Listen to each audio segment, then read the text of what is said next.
The World Health Organization will convene an emergency committee next week to assess whether the monkeypox outbreak represents a public health emergency. I can tell you and walk you through the numbers. There are 1,600 confirmed cases of monkeypox, 72 deaths around the world.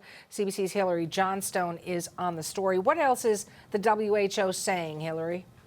Well, so Hannah, they are saying that designation of a public health emergency of international concern, that is the highest warning level that they can issue.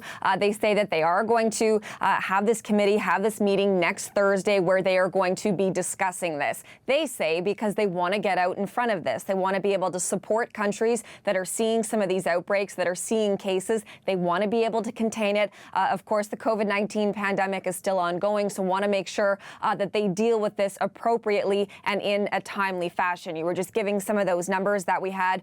We also have heard that of all these cases that have now been confirmed, more than 1,600 of them, like you were saying, they're coming from 39 different countries. 7 of them are countries where they've seen monkeypox for years, but the other 32 are countries where it's new. So they're saying that this virus seems to be behaving in a new and different way, and that is also part of the reason why they are going to be having this meeting to try and support countries, but then also protect some of those at-risk groups as well. Of course, we have been discussing the fact that a lot of these cases seem to be in men who have had sexual contact with other men. So the WHO saying that they want to make sure that these groups of people are supported and that they are protected as well. Here's a little bit more of what we heard from the WHO.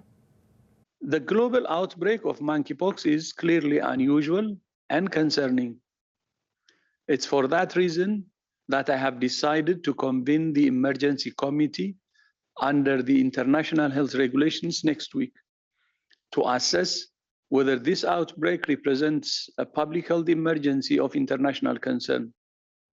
And so, Hannah, you were mentioning those 72 deaths that have been reported this year due to monkeypox. Those are all in countries that are used to seeing this disease. No deaths have been reported so far, have been confirmed so far in countries where this is new. The other thing that they said is that they're actually thinking about possibly renaming monkeypox. So that's also something that we'll be watching for next week. A rose by any other name, Hilary. But what's the response from Canada?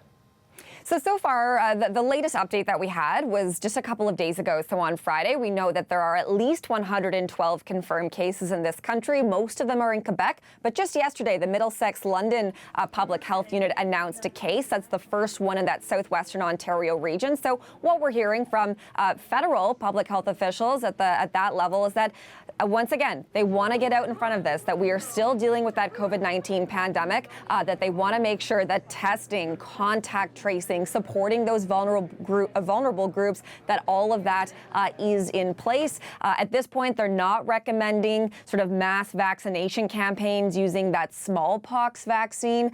There have been sort of more targeted campaigns, but at this point, the federal government's also been quite tight-lipped on how much supply Canada has of those smallpox vaccines as well. But so far, the message is to be vigilant, that we know what works to try and contain these sorts of outbreaks, and that is what we need to do going forward. We'll talk again. CBC's Hilary Johnstone in Ottawa.